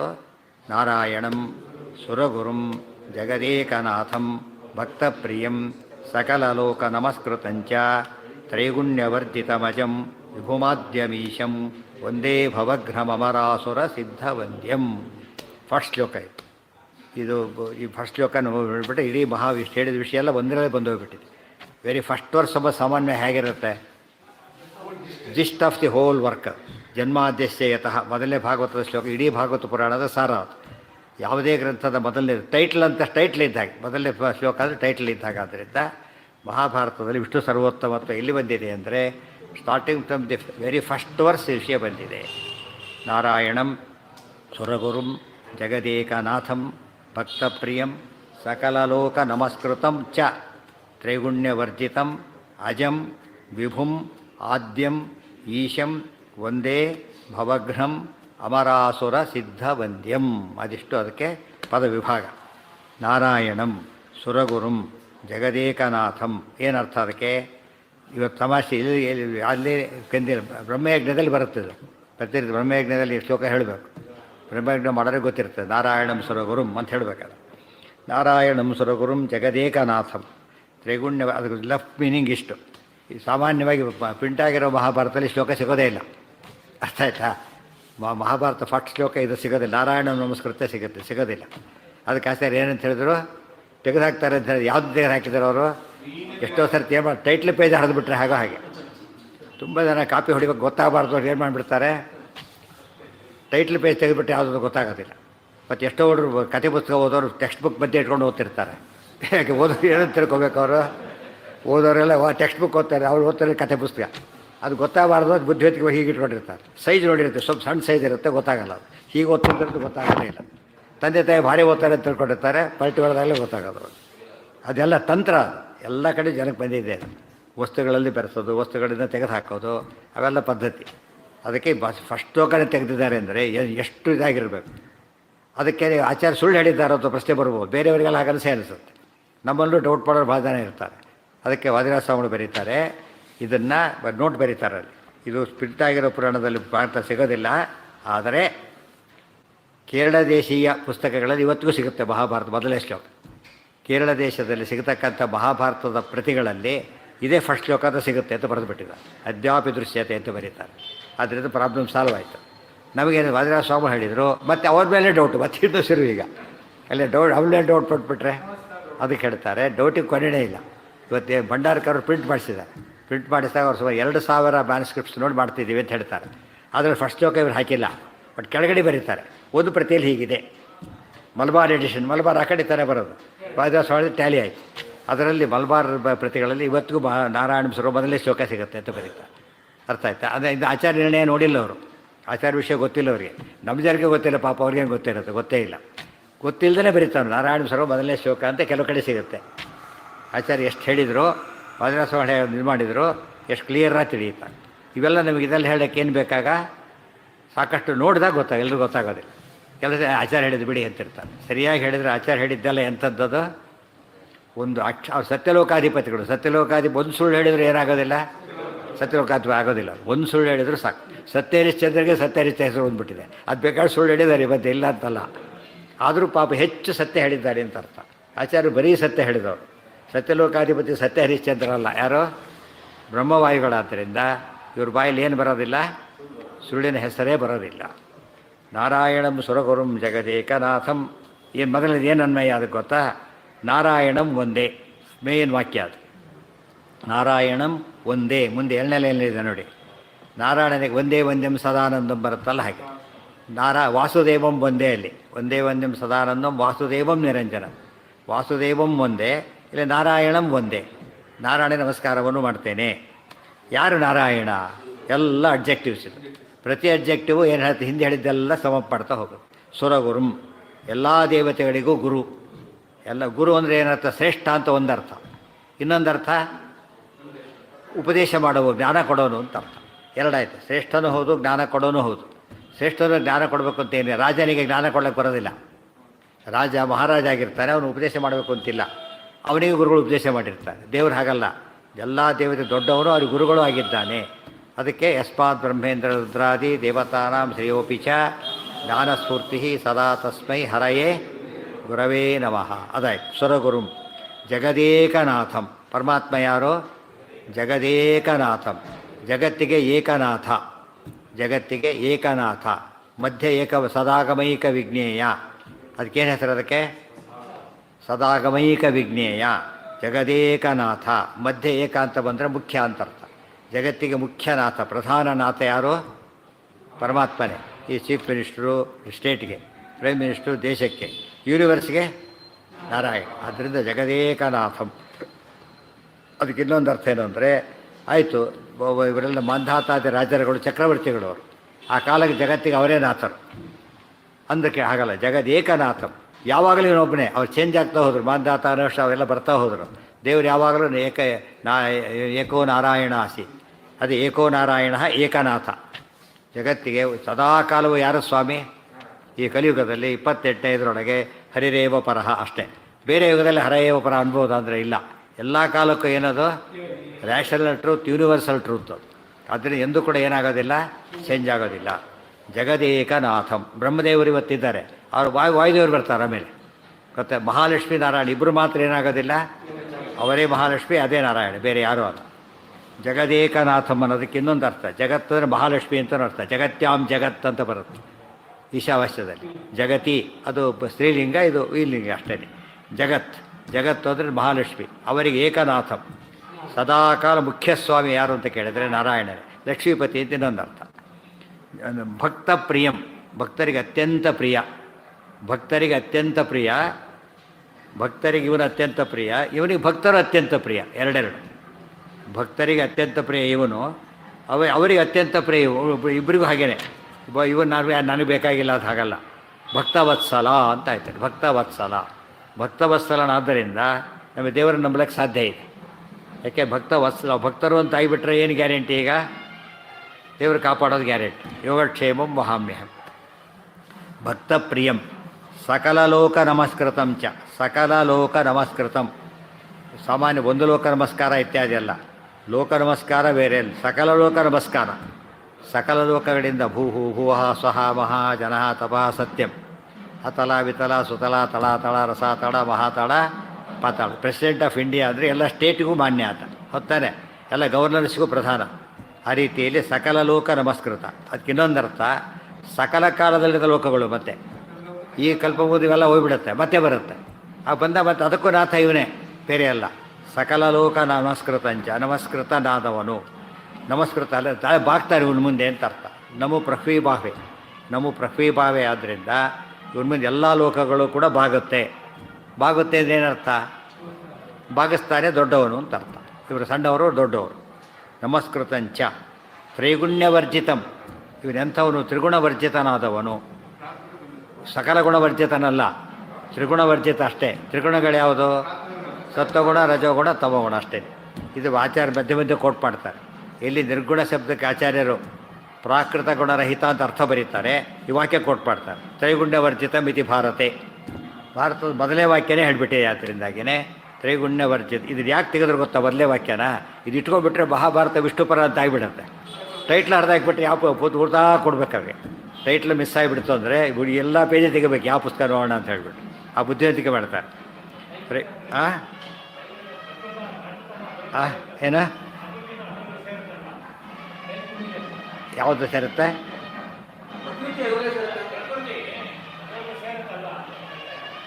ಕೇಳಿಸ್ತಾರೆ. ಯಾವ್ದು ಕೇಳಿಸ್ತಾರೆ? ಒಬ್ರು ಹೇಳಿದೆ. ಯಾವುದ್ರಲ್ಲಿ ಸೇರುತ್ತೆ? ತ್ರೈಗುಣ್ಯ. ಪ್ರಕೃತಿಯಿಂದ ಬಂದಿದ್ದೀಗ ತ್ರೈಗುಣ್ಯ ಅಂತ ಕರೆಯೋದು. ಪ್ರಕೃತಿಯ ಗುಣಗಳು. ಸೂರ್ಯನ ಬೆಳಕು ಅಂದರೆ ಹೇಗೋ ಹಾಗೆ, ಸೂರ್ಯನ ಬೆಳಕು ಸೂರ್ಯನಿಗೆ ಸೇರಿದ್ದು ಹೇಗೋ ಹಾಗೆ ಪ್ರಕೃತಿಯ ಗುಣಗಳು. ತ್ರೈಗುಣ್ಯವರ್ಜಿತಮಜಂ ವಿಭುಮಾದ್ಯಮೀಶಂ. ವಿಭುಂ ಅಜಂ. ಅಜಂ ಅಂದರೆ ನಜಾಯತೆ ಇತಿ ಅಜಃ. ಅಜೋ ನಿತ್ಯ ಶಾಶ್ವತೋಯಂ ಪುರಾಣ. ಅದೆಲ್ಲ ಇದೆ. ಅದು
ಏನು ಹೋಗ್ಲಿವಲ್ರಿ, ಒಳಗೆ ಹೋಗಿವಲ್ರಿ ಅವರು ನಿಂತ್ಕೊಂಡ್ಬಿಟ್ಟಿದ್ದಾರೆ ಅಲ್ಲಿ.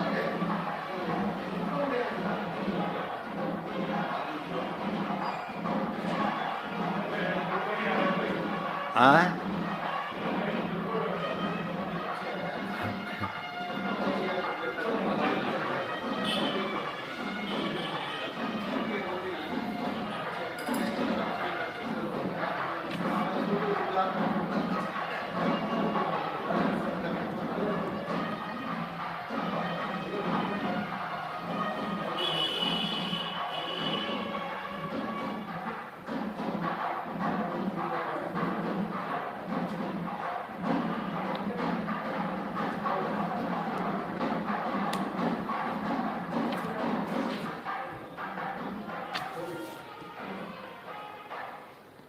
ತ್ರೈಗುಣ್ಯವರ್ಜಿತಂ.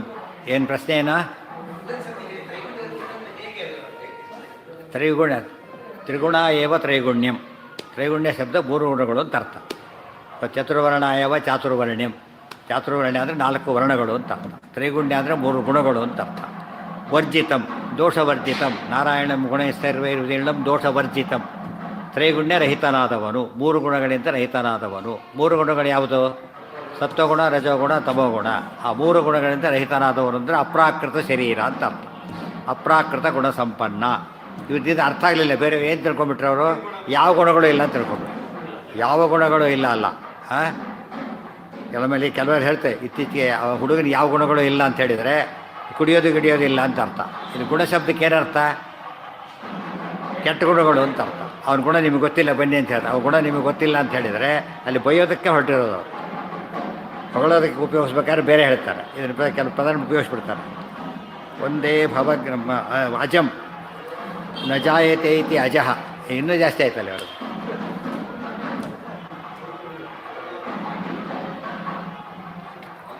ಅದಕ್ಕೆ ಕೊರೋನಾ ಇದ್ದಕ್ಕೆ ಅದೊಂದು ಅನುಕೂಲ ಆಗಿತ್ತು. ಶಬ್ದನೇ ಇರಲಿಲ್ಲ, ನಿಶ್ಚಿಂತೆ. ಶಬ್ದ ನಿಶ್ಶಬ್ದ ಆಗಿತ್ತು. ಹಾಂ ಯಾವುದೇ ಈ ಮನೆಯಲ್ಲಿಲ್ಲ, ಶಿಫ್ಟ್ ಮಾಡಿದ್ದೀವಿ. ಅಲ್ಲಿಗೆ ಕೆಲಸೋದೇ ಇಲ್ಲ. ಅಲ್ಲಿ ಅದಕ್ಕೆ ಅಲ್ಲಿ ಚೇಂಜ್ ಮಾಡಿದ್ದೆ. ಇಲ್ಲಿ ತುಂಬ ಡಿಸ್ಟರ್ಬೆನ್ಸ್. ಎಲ್ಲರೂ ಮದುವೆ ಹೀಗಾಗಲ್ಲ. ಕೆಲವ್ರು ಮಾಡ್ತಾರೆ ಹಾಗೆ, ಕೆಲವರೆಲ್ಲ ಸೈಲೆಂಟಾಗೇ ಮಾಡ್ತಾರೆ.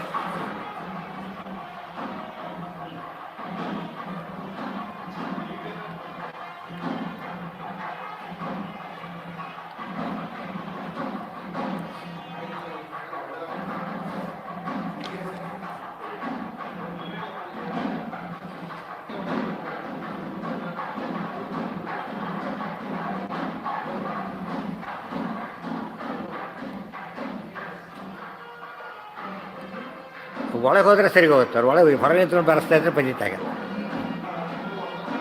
ಹಾಂ ಅಲ್ಲ ಹೋಗಿಲ್ಲ, ಇವೇ ಇದ್ದಾರಲ್ಲ, ಹೋಗೇ ಇಲ್ಲ. ಹೋದ್ರೆ ಸರಿ, ಹೋದರೆ ಕಷ್ಟ ಆಗುತ್ತೆ. ಬಂದ ಮತ್ತೆ ಬರುತ್ತೆ. ಅದು ಇಲ್ಲೇ ನಿಂತ್ಕೊಂಡ್ಬಿಟ್ರೆ ಪಂಜಿತಾಗ.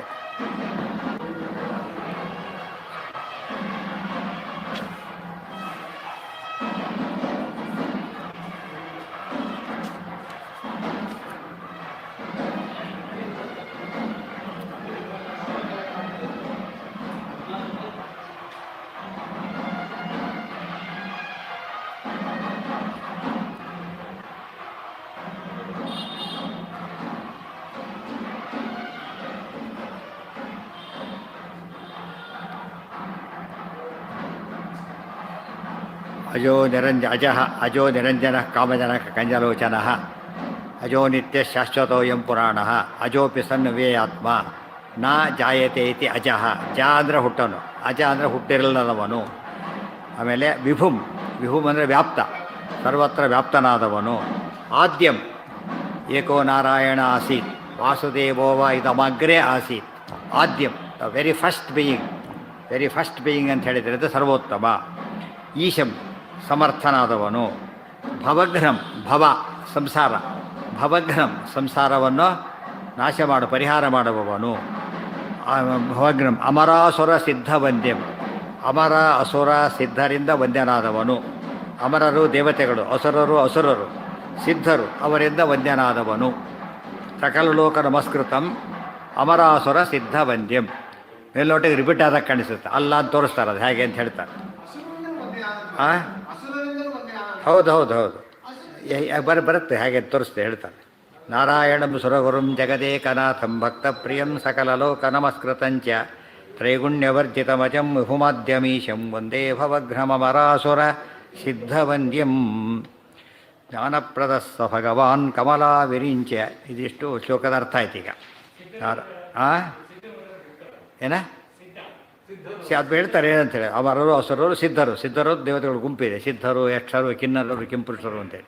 ಅವರಿಂದ ಒಂದು ಅರ್ಥ, ಇನ್ನೊಂದು ಅರ್ಥ ಮುಕ್ತರು ಅಂತೂ ಅರ್ಥ, ಅದನ್ನೆಲ್ಲ ಹೇಳ್ತಾರೆ. ಜ್ಞಾನಪ್ರದ ಸ ಇದಕ್ಕೆಲ್ಲ ಆಚಾರ್ಯ ತಾವೇ ವ್ಯಾಖ್ಯಾನ ಮಾಡ್ತಾರೆ. ಈಗ ಈ ಶ್ಲೋಕ ಕೋಟ್ ಮಾಡಿದ್ರು, ತಾವೇ ಅರ್ಥ ಬರೋದು. ಮೊದಲೇ ಶ್ಲೋಕಕ್ಕೆ ಆಚಾರ್ಯ ಬರೋದ ಅರ್ಥ, ಮುಂದೆ ಎಲ್ಲದಕ್ಕೂ ಅದು ಮಾಡಲ್, ಅದು ಯಾವ ರೀತಿ ಅರ್ಥ ಬರೀಬೇಕು ಮೂಲ ಶ್ಲೋಕಗಳೇನು ತೋರಿಸ್ಕೊಡ್ತಾರೆ. ಶ್ಲೋಕ ರೂಪವಾದ ವ್ಯಾಖ್ಯಾನ ಇದು. ಜ್ಞಾನಪ್ರದ ಸ ಭಗವಾನ್ ಕಮಲಾ ವಿರಿಂಚ ಶರ್ವಾದಿಪೂರ್ವ ಜಗತಃ ನಿಖಿಲಾದ್ವರಿಷ್ಠ ಭಕ್ತೈವ ತುಷ್ಯತಿ ಹರಿಪ್ರವಣತ್ವಮೇವ ಸರ್ವಸ್ಯ ಧರ್ಮ ಇತಿ ಪೂರ್ವವಿಭಾಗ ಸಂಸ್ಥಃ. ಪೂರ್ವವಿಭಾಗ ಸಂಸ್ಥಃ ಪೂರ್ವಾರ್ಧದ ಅರ್ಥ ಇದು.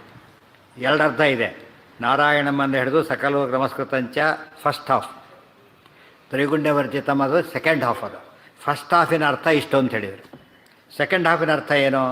ನಿರ್ದೋಷಕ ಶ್ರುತಿವಿಹೀನ ಉದಾರಪೂರ್ಣ ಸಂವಿದ್ಗುಣ ಪ್ರಥಮಕೃತ್ ಸಕಲಾತ್ಮಶಕ್ತಿ ಮೋಕ್ಷೈಕಹೇತು ಅಸುರೂಪಸುರೈಶ್ಚ ಮುಕ್ತೈ ವಂದ್ಯ ಸ ಏಕ ಇತಿ ಚ ಉಕ್ತಮಥೋತ್ತರಾರ್ಧೇ.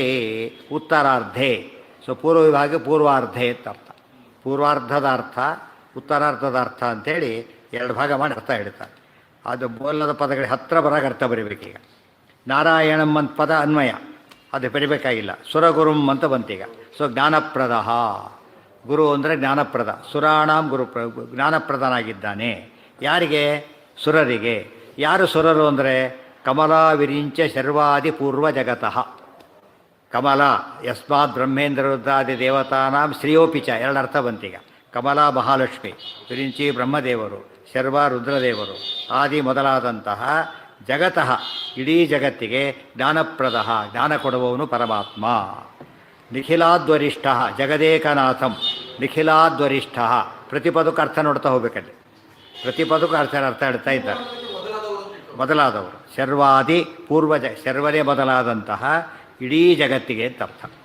ಜಗತಃ ನಿಖಿಲಾದ್ವರಿಷ್ಠ, ಇನ್ಯಾರು ಪರಮಾತ್ಮ? ನಿಖಿಲಾದ್ವರಿಷ್ಠ ಜಗದೇಕನಾಥನ್, ಜಗತ್ತಿಗೆ ಸಕಲರಿಗೆ ವರಿಷ್ಠ ಶ್ರೇಷ್ಠನಾದವನು.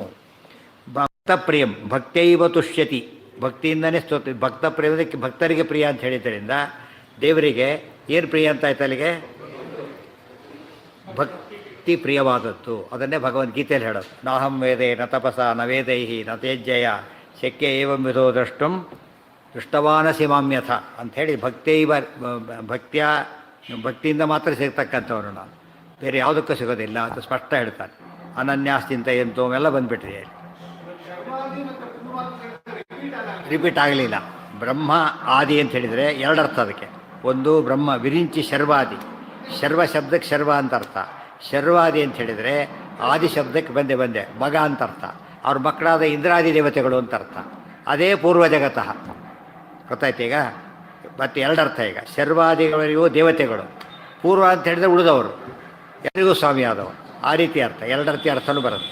ಬ್ರಹ್ಮಾದಿ ಅಂತ ಶಬ್ದಕ್ಕೆ ಬ್ರಹ್ಮನ ಮಕ್ಕಳು ಅಂತ ಅರ್ಥ. ಶರ್ವಾದಿ ರುದ್ರದೇವರ ಮಕ್ಕಳು ಅಂತ ಅರ್ಥ. ಅವ್ರ ಮಕ್ಕಳು ಯಾರು? ಇಂದ್ರ ಕಾಮಾದಿಗಳ ಅವ್ರ ಮಕ್ಕಳು. ಹೀಗಾಗಿ ಅವರಿಗೂ ಎಲ್ಲರಿಗೂ ಕೂಡ ನೀನು ಜಗತ್ತಿಗೆ ಸ್ವಾಮಿಯಾಗಿದ್ದಿ, ದೊಡ್ಡವನಾಗಿದ್ದಿ. ಅದು ಮುಂದೆ ಭಕ್ತರಿಗೆ ಪ್ರಿಯ, ಭಕ್ತರಿಗೆ ಪ್ರಿಯ, ಭಕ್ತರು ಪ್ರಿಯ, ಭಕ್ತಾ ಪ್ರಿಯ ಯಶಸಃ ಭಕ್ತಪ್ರಿಯ, ಭಕ್ತಾನಾಂ ಪ್ರಿಯ ಭಕ್ತಪ್ರಿಯ ಎರಡನೇ ಅರ್ಥ. ಇನ್ನೊಂದು ಅರ್ಥ, ಭಕ್ತರಲ್ಲಿರೋದು ಭಕ್ತಿ ಆದ್ದರಿಂದ ಭಕ್ತಿ ಪ್ರಿಯ ಅಂತ ಆಯ್ತಾಗ. ಯಾವುದಕ್ಕೆ ಸಿಗ್ತಾನೆ ದೇವರು ನಮಗೆ? ಭಕ್ತಿ ಸಿಗ್ತಾನೆ. ಆದ್ದರಿಂದ ಯಾವುದನ್ನು ಡೆವಲಪ್ ಮಾಡ್ಕೋಬೇಕು? ಯಾವಾಗಲೂ ನಾವು ಭಕ್ತಿ ಡೆವಲಪ್ ಆಗಬೇಕು. ಭಕ್ತಿ ಡೆವಲಪ್ ಆಗೋದು ಯಾವಾಗ? ಜ್ಞಾನ ಡೆವಲಪ್ ಆಗೋದು. ಜ್ಞಾನ ಡೆವಲಪ್ ಆಗೋದು ಯಾವಾಗ? ಶ್ರವಣಾದಿಗಳನ್ನು ಮಾಡಿದಾಗ. ದೇವ್ರ ಪೂಜೆ ಅದೇ ಮಾಡ್ತಿರ್ತಾನೆ, ಒಂದು ದಿವಸ ಪಾಠಕ್ಕೆ ಹೋಗೋಲ್ಲ. ಅದು ಎಷ್ಟು ದಿವಸ ಆದರೆ ಅಷ್ಟೇ ಚೇಂಜ್ ಆಗೋಲ್ಲ. ಅದು ಕೇಳಿ ಮಾಡಿದಾಗ ಏನಾಗುತ್ತೆ? ಅದು ಈ ಪ್ರಾಕ್ಟಿಕಲ್ಸ್ಗೆ ಹೋಗ್ತಾನೆ. SSLC ಹೈಸ್ಕೂಲಲ್ಲಿ ಪ್ರಾಕ್ಟಿಕಲ್ಸ್ ಇರುತ್ತೆ.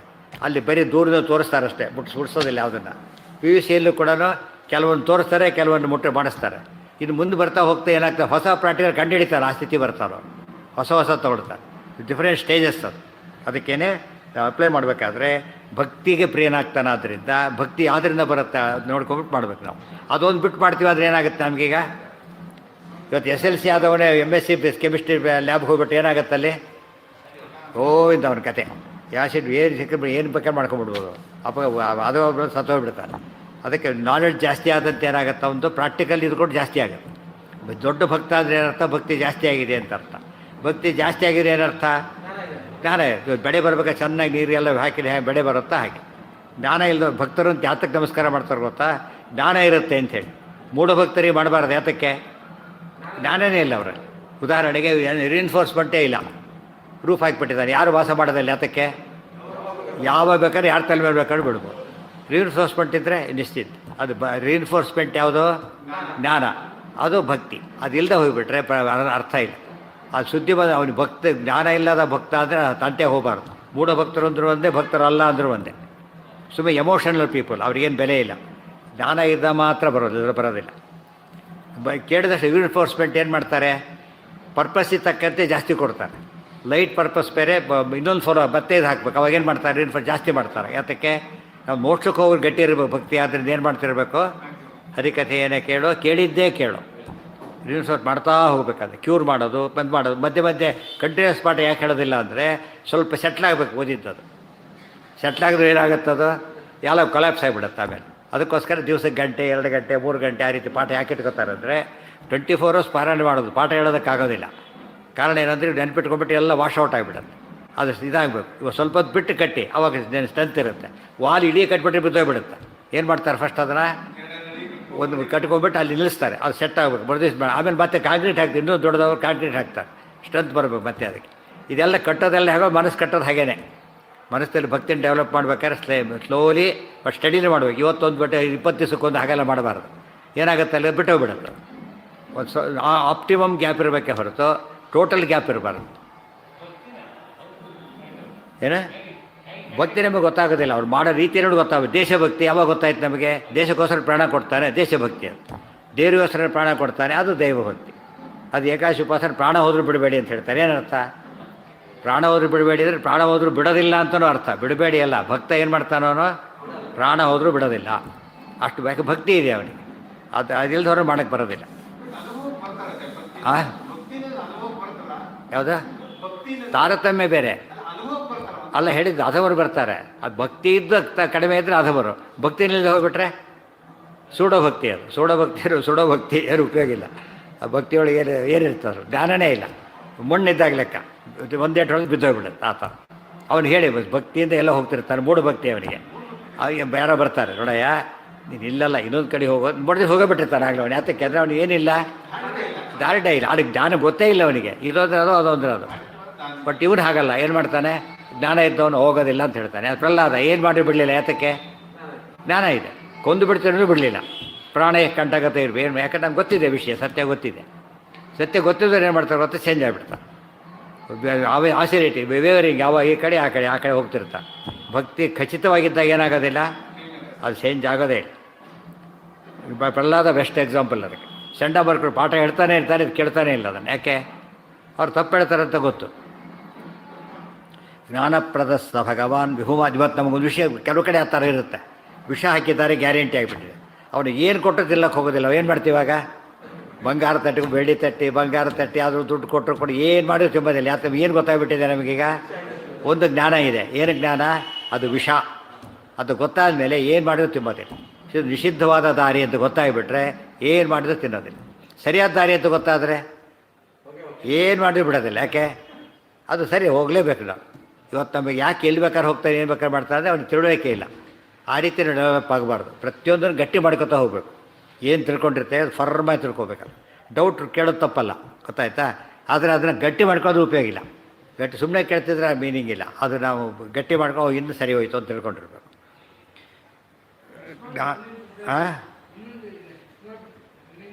ಇನ್ನೂ ಮುಗಿದಿಲ್ಲ ಅದು, ಇನ್ನೂ ಓದ್ತಾ ಇದ್ದೀರಿ ಇನ್ನು. ಕಮಲಾ ವಿರಿಂಚ ನಿಖಿಲಾದ್ವರಿಷ್ಠ ಭಕ್ತೈವ ತುಷ್ಟ್ಯತಿ ಹರಿಪ್ರವಣತ್ವಮೇವ ಸರ್ವಸ್ಯ ಧರ್ಮ ಇತಿ ಪೂರ್ವ ವಿಭಾಗ ಸಂಸ್ಥಃ. ಹರಿಪ್ರವಣತ್ವಮೇವ, ಪ್ರವಣಂ ಕುರು ಮಾನಸ ಮೀಶಪದೆ ದ್ವಾದಶ ಸ್ತೋತ್ರ ಬರುತ್ತೆ. ಪ್ರವಣ ಅಂದ್ರೇನು? ಬಾಗಬೇಕು, ಭಕ್ತಿಯಿಂದ ದೇವರಲ್ಲಿ ಶರಣಾಗಬೇಕು. ಪ್ರವಣಂ ಅಂದರೆ ಶರಣಂ ಕುರು.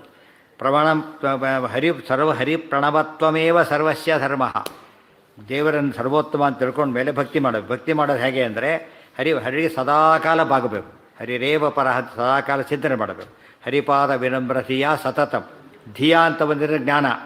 ಪ್ರವಣಂ ಕುರು ಮಾನಸ ಮೀಶಪದೆ ಅನುಷ್ಠಾನ ಎರಡೂ ಹಾಗಿರಬೇಕು. ಹರಿ ಪ್ರವಣತ್ವಮೇವ ಸರ್ವಸ್ಯ ಧರ್ಮ, ಎಲ್ಲರಿಗೂ ಧರ್ಮ. ಮಹಾಲಕ್ಷ್ಮಿಯಿಂದ ಹಿಡಿದು ತೀರ ಸಾಮಾನ್ಯ ಸಾಧಕನವರೆಗೆ ಒಂದು ಕಾಮನ್ ಫ್ಯಾಕ್ಟ್ರಿ ಇದೆ. ಮತ್ತು ಅಟೆಂಡರಿಂದ ಹಿಡಿದು ಚೀಫ್ ಸೆಕ್ರೆಟರಿವರೆಗೂ ಏನು ಕೇಳಿರೋದು? Government servant. ಅದು ಹೆಸರಿದೆ. ಚೀಫ್ ಸೆಕ್ರೆಟರಿ ಗೌರ್ಮೆಂಟ್ ಸರ್ವೆಂಟೇ, ಅಟೆಂಡರು ಗೌರ್ಮೆಂಟ್ ಸರ್ವೆಂಟೇ, ಕಾಮನ್ ಫ್ಯಾಕ್ಟರ್ ಅವರು. ಗೊತ್ತಾಯ್ತಾ? ಎಲ್ಲರೂ ಹೇಳಿ ನಾನು ಗೌರ್ಮೆಂಟ್ ಅಂತ ಯಾರೂ ಹೇಳೋಂಗಿಲ್ಲ, ಗೌರ್ಮೆಂಟ್ ಸರ್ವೆಂಟ್ ಅಂತ ಹೇಳಬೇಕೆ ಹೊರತು ತಾನೇ ಅಂತ ಹೇಳಕ್ಕೆ ಬರೋದಿಲ್ಲ. ಅದಕ್ಕೆ ಮಹಾಲಕ್ಷ್ಮಿಯಿಂದ ಹಿಡಿದು ಎಲ್ಲರಿಗೂ ಕೂಡ ಧರ್ಮ ಯಾವುದು ಅಂದರೆ ಹರಿಗೆ ಬಾಗಿ ನಡೆಯೋದೇ ಧರ್ಮ. ಇತಿ ಪೂರ್ವ ವಿಭಾಗ ಸಂಸ್ಥಃ. ಇದಿಷ್ಟು ಎಲ್ಲಿ ಬಂತಿದ್ದು? ಪೂರ್ವ ವಿಭಾಗದಲ್ಲಿ ಬಂತು. ಭಕ್ತಪ್ರಿಯಂ ಸಕಲ ಲೋಕ ನಮಸ್ಕೃತಂಚ. ನಮಸ್ಕೃತನಾಗೋದು ಯಾವಾಗ? ಬಾಗಿದರೆ. ಅದು ಹರಿಪ್ರವಣತ್ವಮೇವ ಸಕಲ ಲೋಕ ನಮಸ್ಕೃತಂ ಅನ್ನೋದಕ್ಕೆ ಅರ್ಥ ಹರಿಪ್ರವಣತ್ವಮೇವ ಸರ್ವಸ್ಯ ಧರ್ಮ. ಸಕಲ ಲೋಕ ಅಂತ, ಸಕಲ ಲೋಕ ಮತ್ತು ಸರ್ವಸ್ಯ. ಗೊತ್ತಾಯ್ತಾ? ಯಾರಿಗೆ ಅಂದರೆ ಸಕಲ ಭಕ್ತರಿಗೂ. ನಮಸ್ಕೃತಂ ಅಂದರೆ ಹರಿಪ್ರವಣತ್ವಮೇವ ನಮೋ ಪೃಥ್ವೀಭಾವೆ ಬಾಗೋದು. ಇತಿ ಪೂರ್ವ ವಿಭಾಗ ಸಂಸ್ಥಃ. ಇದು ಎಲ್ಲಿದೆ? ಪೂರ್ವಾರ್ಥದಲ್ಲಿ ಇಷ್ಟು ಅರ್ಥ ಬಂದಿದೆ. ಪೂರ್ವಾರ್ಥದಲ್ಲಿ ಬಂದಿರೋ ಅರ್ಥ ಇಷ್ಟು, ಅಲ್ಲಿಗೆ ನಾಳೆ ಉತ್ತರಾರ್ಥದ ಅರ್ಥ ಅದೆಲ್ಲ